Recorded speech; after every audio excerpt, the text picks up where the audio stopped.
Welcome back, everyone, to the video. Today we are back from our NFL video. Today, continuing our player prediction series and talking about Kenny Pickett, who is at least one of my candidates to have a serious breakout year. And it's not really an unpopular opinion. A lot of people think that Kenny Pickett could have a huge year, at the very least, take a big step up from last year.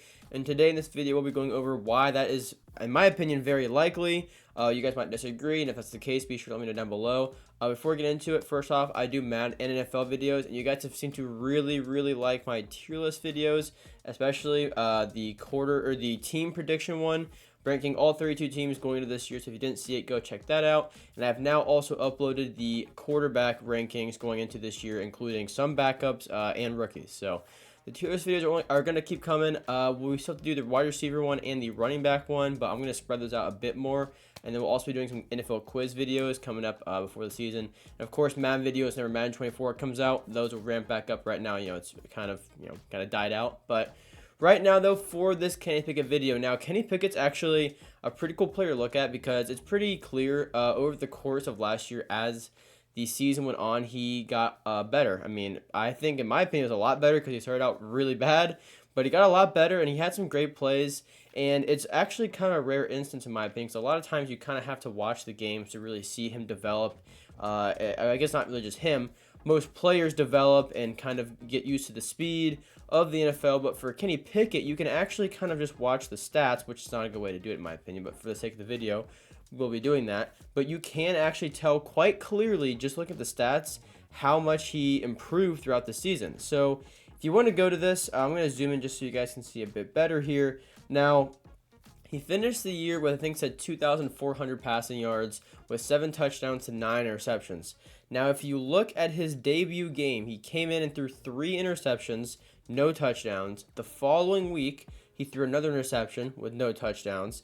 But after that, he only turned the ball over, I think, just 5 times after that, and really took care of the ball quite well. That Miami game was another really rough one, but again, that was within his first, it looks like 4 games of playing in the NFL. After the Miami game, he only had two interceptions. That's it. And again, the touchdowns are a little inconsistent, and he never had more than 1 a game, but it did show just how much he started taking care of the ball. And then you can tell just from the stats that his decision making obviously improved.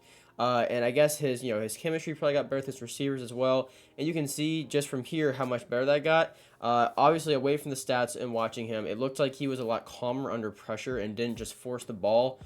Because a lot of times, I actually remember watching that Miami game, they had a chance to win it, and he kind of forced to the sideline by the end zone and threw a pick, unfortunately, to kind of seal up the loss for them. And had he been more patient, I think it could have ended much differently.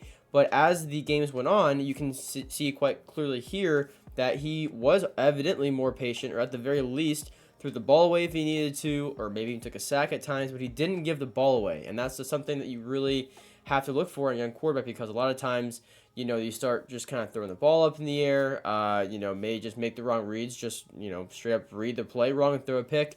But Pickett got a lot better about that. And going into next year, there are definitely some things to consider as to why he can improve so much. In my opinion, not to overthink anything, just keep it simple. He got a lot better over the course of last year, and there's nothing to make him regress going into next year. In my opinion, there's not like there's any bad coaching changes or anything like that, and he got a lot better. So I don't see him, in my opinion, why he'd get worse. Another thing to note as well, as the season went on and as he began to take care of the ball more, he did that against really good defenses like Baltimore twice and the Eagles, which again, only 1 turnover that game for him. And then the Bengals, division rival, and he only gave the ball away. Actually, no, that was 0 times. Sorry, I almost read that incorrectly. He didn't get the ball away at all that game. They only lost by 7. So he definitely proved himself as the season went on that he can take care of the ball even against super competitive opponents and division rivals, which to me is really big looking at it. And he did finish the year pretty strong, going 13 for 29, 195 yards, and 1 touchdown to 0 interceptions against, again, another divisional opponent with the Browns. So Pickett finished the season pretty strong. That was a very jumble of words, but yeah, so I do like Pickett a lot going into next year. I'm going to actually zoom out of here a little bit, and we're going to go to the Steelers, and we're just going to click on the depth chart, just like what they're looking at, so we're all on the same page here. And last year, It was a bit of a bad year for Deontay Johnson, which I remember quite clearly because I had him in fantasy football, and he got a grand total of 0 touchdowns all of last year. But I think that's a bit of an anomaly. I think I said that before that it's kind of a standout year for him because, or I guess kind of an outlier year, we'll say, because otherwise he's found the end zone. And honestly, one of the things that makes him such a great receiver is like he can separate pretty well. So it's a little surprising he was never able to separate and actually, get in the end zone. I actually remember one specific play, I'm not sure who it was against, where Pickett actually had him for a touchdown. He missed him out the back of the end zone. So I think that was just kind of a mix of Pickett adjusting and just kind of unlucky for Deontay Johnson not to find the end zone. But I think that is definitely an outlier year. Won't happen again. Definitely an anomaly there. And I think Deontay Johnson going to the next year will definitely find the end zone. Now, another big thing that people talk about is George Pickens. Some people actually hold him over Deontay Johnson going to next year. In my opinion, I don't know about that, but I do think Pickens has a higher ceiling than Deontay Johnson. Pickens has made some incredible plays, most notably his one-handed catch where he dove out, facing almost the opposite way and caught it on the sideline. That was just one of the best catches of all time, to be quite honest. And then they also get Allen Robinson in free agency. Now, again, Robinson was very hyped up going to the Rams, and he did not really do much. But to be fair, the Rams as a whole kind of fell apart. So maybe that was a mix of the team collapsing along with him. But again, he himself didn't have that many great performances. But looking at it on the Steelers and just kind of pushing, last year behind us, this is actually a pretty solid wide receiver room. I mean, Deontay Johnson, George Pickens, and Allen Robinson, that's not bad at all in my opinion. So I actually like that for Pickett, especially going into his second year. All pretty established receivers other than George Pickens, but because of how good of honestly, how good of a rookie year George Pickens had and how he got better as the year went on as well, I think that Pickens will quickly establish himself as well as a, solid NFL receiver. And then from there, it's just seeing how high his ceiling can really go, or how much how much he really reaches that ceiling he has. Then, of course, you still have Najee Harris and Jalen Warren, who are two, honestly, really good running backs. Jalen Warren, I know, is actually fantasy relevant for fantasy football, because, he gets in the game, he can make plays too. So Pickett has plenty of weapons. And then moving down to Pat Freiermuth, he actually had a pretty good year last year. I think he's a pretty underrated tight end, and I'd like to see him be more involved, and I think that will happen, honestly, because him and Pickett seemed to develop pretty good chemistry last year. They also drafted Darnell Washington, who is from Georgia, and the dude is ginormous. I don't know how much he's going to be incorporated into the offense, at least as far as actually catching passes goes. He's just a big body, and I think might be more of a blocker his first year, but I guess we'll see how that goes. But overall, this right here is what the Steelers' offense is looking like as of right now going into this season. I can't see it really changing. Granted, there is still Dalvin Cook and Leonard Fournette available, but I don't see why the Steelers would sign either one of them. So, in my opinion, I'd be pretty surprised if this changes from now to then. So, I guess from here on out, for the video, we got to talk about this team stacking up against, this season and what Pickett can really work with. Now, the most notable thing to talk about when it comes to this team is who they're going to be playing, because they're in an incredibly tough division, which I think is really against them in the sense that, they might be a great team, and I think they will be a great team, but their competition is just so high in that division and the AFC as a whole. The Steelers could very well miss the playoffs, but still be one of the better teams. I mean, and I guess I should say top half in the league. They could be a top 15 team and miss the playoffs, because that's just how good the AFC is. It's very possible things can just kind of not go their way. You guys know how it is down the stretch. You need this team to lose, this team to win. It might just not break their way. And in a division where they already have the Bengals, who are coming to the season very hot as a Super Bowl favorite, and I guess, well, not the Super Bowl favorite, but, Super Bowl contender, I should say.